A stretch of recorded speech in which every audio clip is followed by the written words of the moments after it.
Do you see what I see? Jangan lupa untuk subscribe, share, dan nyalakan lonceng notifikasinya sebagai bentuk dukungan kamu. Podcastku kenapa nggak naik-naik ya pendengarnya? Coba lihat gimana ngeditnya. Halo, selamat datang di podcast gue.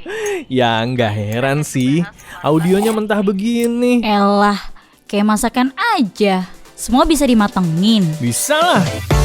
Makanya yuk bikin siniarmu naik kelas di Masterclass Editing kelas podcast Siberkreasi Batch 2. Bakal dikupas tuh segala cara olah hardware dan software biar maksimal. Beneran nih? Siapa mentornya? Ada Agus Hardiman dari Art Sonica dan Visa Leindra yang punya Bandung Tanpa Kamu. Daftar kemana? Bayar berapa? Gratis hey! Langsung aja meluncur ke siniar.net/editing.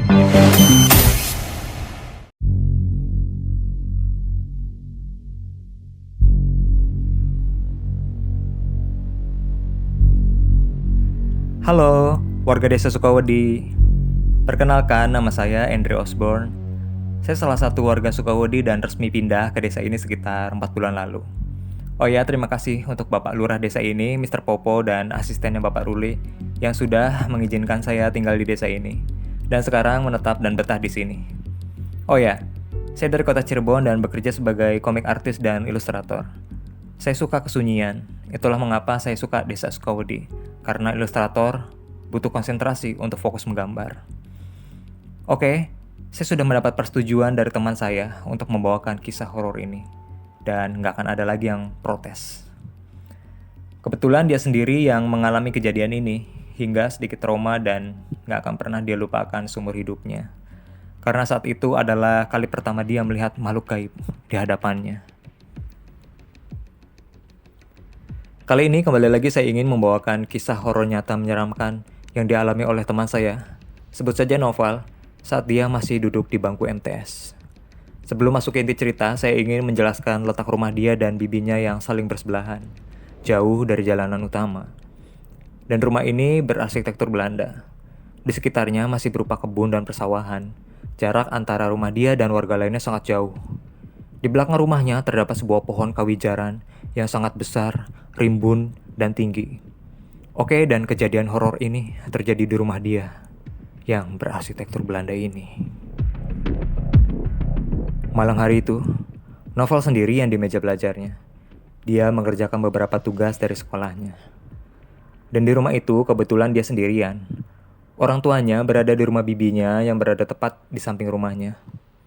Malam belum begitu larut, kira-kira masih sekitar pukul 8 malam. Saat sedang fokus belajar dan menulis, tiba-tiba di rumah itu mati lampu. Sedikit bergumam dan agak kesal, dia melihat rumah bibinya ternyata mati lampu juga. Begitu juga dengan rumah warga lainnya. Dengan berjalan pelan di kegelapan, Noval mencari dan meraba lemari untuk mengambil sebuah lilin. Dan dinyalakanlah lilin itu. Duh, untung lilinnya ada, gumam Noval.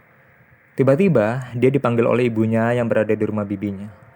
Karena Noval melihat siluet ibunya sedang duduk di ruang tamu rumah itu. Bergegaslah dia menuju rumah itu. Tapi Noval lebih memilih untuk berjalan dengan membawa lilin itu melewati arah belakang rumahnya, yang kebetulan jalannya saling terhubung dengan rumah bibinya. Dia melewati dapur dan tembus ke bagian belakang rumah itu.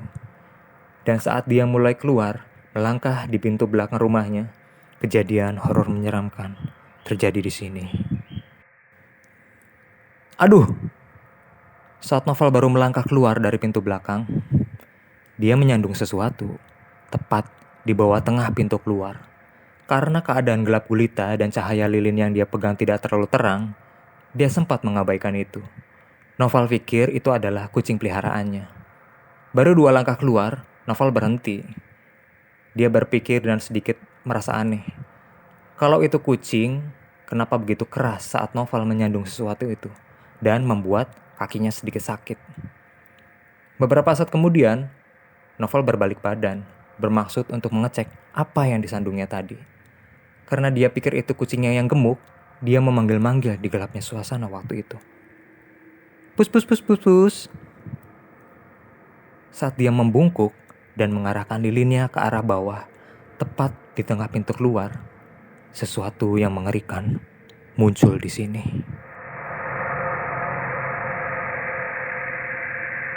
Makhluk yang dikira kucing peliharaannya ternyata adalah sebuah kepala.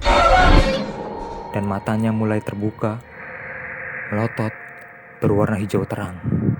Dengan kepala yang besar, menyeringai, dan terlihat gigi-giginya yang begitu besar. Dengan rambut gimbal, acak-acakan. Makhluk itu tertawa melihat Noval.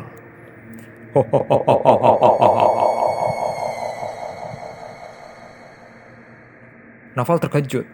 Tanpa pikir panjang, dia lari sekencang mungkin meninggalkan pintu itu menuju rumah bibinya. Sesampainya di sana, ibunya bertanya, "Hehehe, kenapa lari-lari, Pal? Kamu kenapa kayak ketakutan gitu?" Dengan terengah-engah dan keringat dingin mengucur deras, Noval belum berani menceritakan kejadian yang barusan dia alami. Setelah 2 jam mati lampu dan kembali menyala, dia baru menceritakan kejadian yang tadi dialaminya. Keesokan harinya, ibunya memanggil Kiai untuk melihat dan mendoakan rumah Noval itu. Nah, Kiai itu bilang memang benar ada makhluk gaib cuma kepala doang. Tapi dia nggak tinggal di rumah Noval. Dia tinggal di pohon kawijaran yang berada tepat di belakang rumahnya. Karena di desa, kejadian horor itu cepat menyebar. Dan ternyata warga lainnya pernah dan sering kali diganggu dan ditampaki makhluk kepala tersebut saat melewati pohon kawijaran itu. Bahkan ada yang sampai dikejar dan ditertawai hingga pingsan. Kepala ini seperti menggelinding, mengejar orang-orang yang lewat di dekat pohon itu. Lalu Kiai itu mendoakan rumah Noval dan memagarinya dengan pagar gaib dari lantunan doa-doa secara Islami, dan menyuruh keluarganya untuk selalu mengaji, sholat, dan ingat Allah Sang Pencipta langit dan bumi. Nah, saya seorang ilustrator yang penasaran gimana sih sosok makhluk kepala ini. Kalian bisa melihat sketsanya di Instagram saya. Jangan lupa follow ya. Dan untuk cerita-cerita horor selanjutnya, seperti biasa akan selalu saya buat ilustrasinya di Instagram saya. Oke, saya kira sampai segini saja saya bercerita. Maaf kalau menurut sebagian orang kisah nyata horor ini kurang begitu seram dan terlalu pendek, dan kata-kata saya yang belibet atau ada kata-kata saya yang kurang berkenan, mohon dimaafkan. Dan akhir kata, dadah, sampai jumpa di cerita horor berikutnya.